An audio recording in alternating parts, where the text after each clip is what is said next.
मनोहर जी को जय श्री राम। भारतीय जनता पार्टी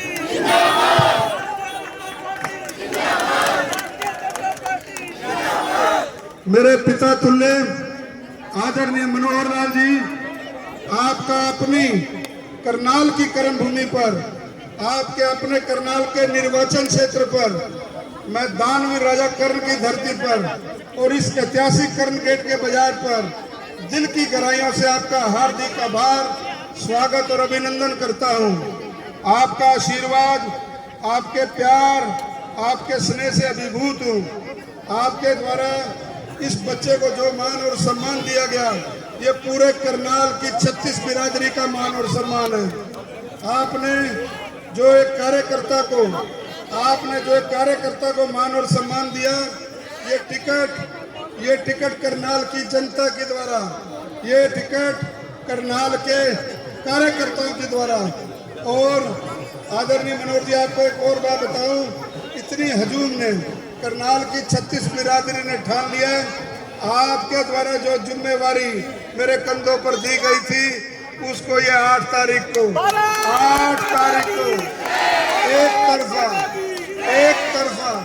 एक तरफा ट्रांसफर करने का मन बना चुके हैं।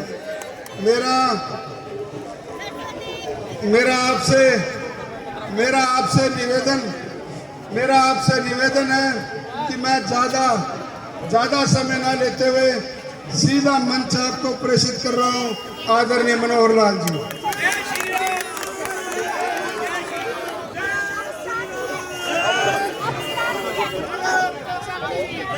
अभी जगमोहन जी मेरा स्वागत कर रहे हैं।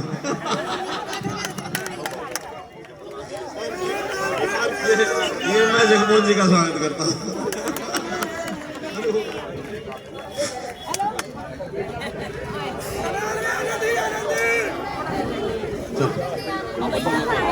बोलो भारत माता की। ओ भाई आज दम को दो थोड़ा जा। भारत माता की, भारत माता की।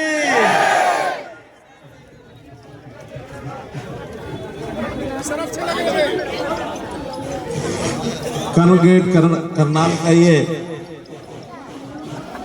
इस चौक पर कार्यक्रम, मालूम नहीं कितने कार्यक्रम यहाँ कर्ण गेट चौक पर हुए,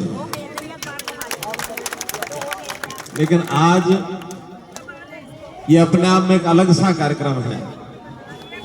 पहले लगातार मैं किसी और भूमिका में कार्यक्रम में आता था, आपके बीच में आया, अपने लिए वोट मांगे, बाद में विधानसभा में अपने अगले मुख्यमंत्री के लिए वोट मांगे, लोकसभा में अपने लिए वोट मांगे। आज मैं अपने छोटे भाई जगमोहन जी के लिए वोट मांगने के लिए कर्ण गेट पर आया हूं और अपना अधिकार मान करके आया हूं। अधिकार मेरा ये है, मैं समझता हूं कि उस अधिकार को आप नकार नहीं सकते कि मैं करनाल के परिवार का एक सदस्य हूं। इस करनाल परिवार का सदस्य जहां लगातार 10 साल आप और हम कन्ना मिलाकर चलते रहे हो और आगे भी आपने मुझे 5 साल के लिए अपना प्रतिनिधि चुन करके लोकसभा में भेजा है, तो अपना ये 15 साल का जो एसोसिएशन है, ये एक परिवार के सदस्य से कम नहीं है मेरे भाई बहन। तो इसलिए आज चुनाव के प्रचार में बातें तो बहुत आपके पास आई होंगी। चुनाव में कहा जा सकता है कि इतने विकास कराए, इतने सड़कें बनवाई, इतने नाले बनवाए, मुगल कैनाल का पुनरुद्धार हुआ, वेस्टर्न यमुना कैनाल के ऊपर घाट बनवाए गए, यहाँ ग्रीनरी के लिए बहुत कुछ किया गया, यहाँ ट्रैफिक के लिए बसें चलाई गई, यहाँ पर आपके जितने भी काम हैं वो सारे एक एक करके गिनाए जा सकते हैं। लेकिन मित्रों भाइयों, आज काम गिनाने का विषय नहीं है।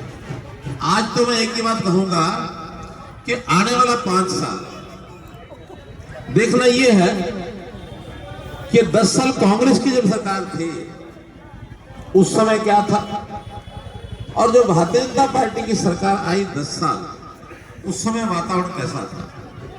आपको उस समय के भय का एक वातावरण जो बना था उसकी तुलना आज के वातावरण करनी पड़ेगी। उस समय जो भ्रष्टाचार होता था बहुत छोटी छोटी बातों को लेकर, मैं बाजार के लोगों से एक बात पूछता हूं कि 10 साल पहले यहाँ 2 शब्द चलते थे, क्योंकि मैंने 2013-14 में आके सुने थे, क्या महीना लेते हैं, हफ्ते लेते हैं, मंथली और हफ्ता।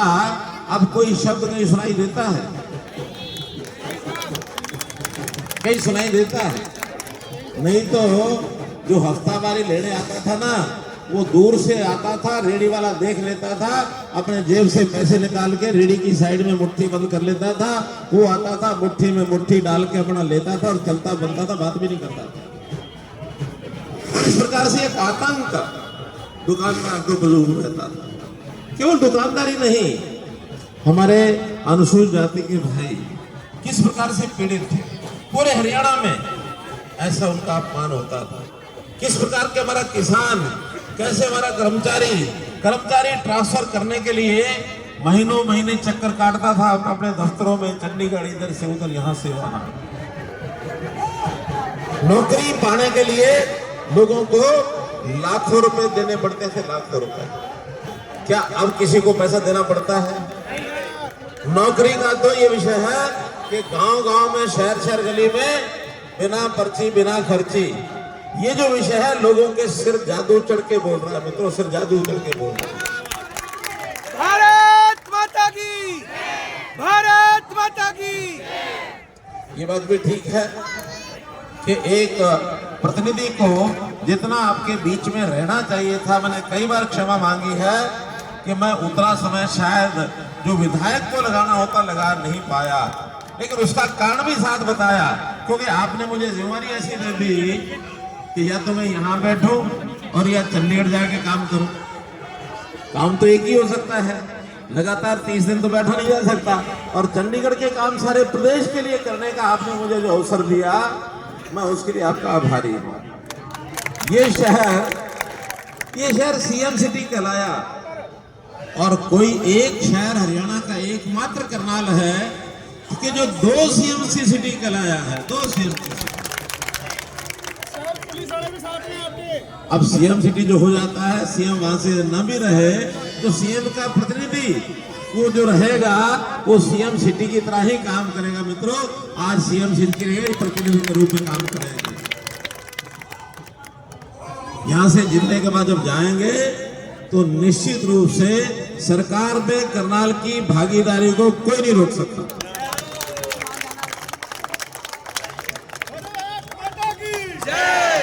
मित्रों, समय बहुत कम है। आज 2 अक्टूबर है, कल से नवरात्र शुरू हो रहे हैं। नवरात्र की पूर्व संध्या पर मैं आपको नवरात्र की बहुत बहुत बधाई, बहुत बहुत शुभकामनाएं देता हूं। और ये मानो कि नवरात्र का कल का दिन शुरू, तो हरियाणा में ये जो छोटे मोटे बादल अभी आए हुए हैं कि सरकार इसकी आएगी उसकी आएगी, ये कल से सारे बादल छट जाएंगे, सब छट जाएंगे। देवी कृपा, हरियाणा पर तीसरी बार भारतीय जनता पार्टी की सरकार बनना ये तय है मित्रों, ये तय है। और उसके सीधे सीधे फार्मूले बता रहा हूं आपको, यानी एक तर्क बता रहा हूं। तर्क ये है, हरियाणा का 58 साल का जो इतिहास है उसमें 2 साल यदि छोड़ दें, वो भी हमारी फेवर में जाते हैं 2 साल। 56 साल जिसकी सरकार सेंटर में होती है उसी की सरकार हरियाणा में होती है, उसी की सरकार। और वो 2 साल का रिकॉर्ड भी हमने तोड़ा था कि सेंटर में तो कांग्रेस की सरकार थी। 1987 में चौधरी देवीलाल जी, डॉक्टर मंगल सेन जी की जोड़ी ने हरियाणा में घूम करके और कांग्रेस की सरकार नहीं बनने दी थी, वो एक्स्ट्रा 2 साल हमने ही बनाई थी। प्रदेश में 2 साल ज्यादा रहे सेंटर से, इसलिए इस बार भी केंद्र में मोदी जी की सरकार, हरियाणा में भारतीय जनता पार्टी की सरकार, ये डबल इंजन की सरकार ये निश्चित रूप से आने वाली है। दूसरी मित्रों, आज आप लोगों ने एक शोभा यात्रा निकाली, मुझे पता हजारों के लोग संख्या में वही लोग थे, और उन हजारों की संख्या में जो लोगों ने रोड शो किया है, एक संदेश करनाल में चला गया। अब करनाल के लोगों को मैं अधिकार भी रखता हूं और अपील भी करता हूं। अपील ये है कि इस मार्जिन को, जीत के मार्जिन, बड़े मार्जिन को लेकर के अपने को आगे बढ़ना है। एक एक वोट की कीमत होती है। आपने आज जो बचा हुआ समय है, अपना घर भी संभालना है, पड़ोसियों को भी मिलना जुलना है, जहां तक हमारी जानकारी सबसे मिलना है, और कांग्रेस के कुशासन की याद करानी है। कांग्रेस का शासन कुशासन और भारतीय जनता पार्टी के शासन का तुलना कर सकते हैं, साथ ही आपने अपने कैंडिडेट की तुलना कांग्रेस के कैंडिडेट से भी तुलना करनी है। कांग्रेस के कैंडिडेट से भी तुलना करनी है। आपको पता 2014 के चुनाव में ये कैंडिडेट पहले यहाँ होते थे, यहाँ से छोड़ के कहां चली गई, शायद वहां जमानत भी नहीं बची थी, जमानत भी नहीं बची थी। 2019 में भी सामने नहीं आ सकी ना। इस बार सामने क्यों आई होंगी? उनको लगता होगा कि जगमोहन आनंद एक कमजोर कैंडिडेट है, तो मैं जाकर के किस्मत आजमा लेती हूँ।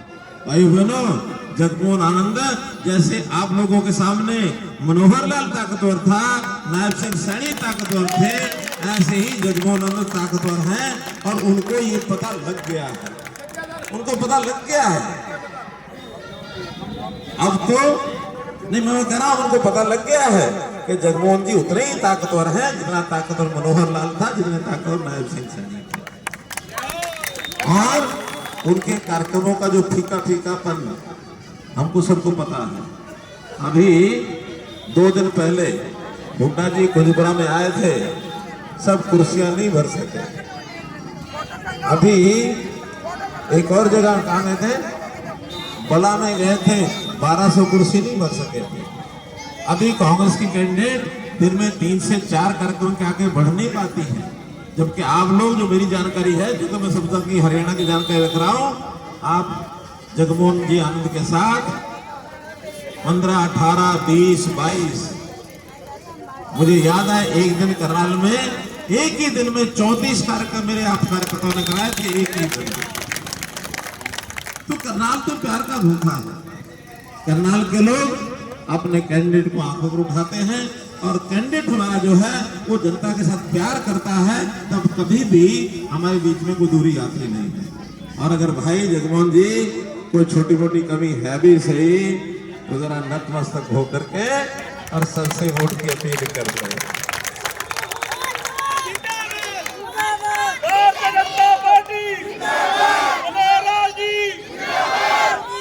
मैं तो आपसे यही अपील करूंगा कि इस कांग्रेस के चंगुल से सब लोगों को बचाना है, अपने आप को भी बचाना है, बाकी सबको बचाना है। आज हम तो यहाँ बात सुन रहे हैं, सब भारतीय जनता पार्टी के कार्यकर्ता हैं, समर्थक हैं, वोटर हैं, लेकिन जो यहाँ नहीं है उनको भी ये बात पहुँचानी है कि इनके कारनामे क्या थे। हमको अपना कैंडिडेट, स्वच्छ छवि का साफ कैंडिडेट, बहुत विनम्रता स्वभाव का व्यक्ति जगमोहन आनंद, इनको आप भारी से भारी मतों से जिताइए, ये मेरी अपील। आपका बहुत बहुत धन्यवाद।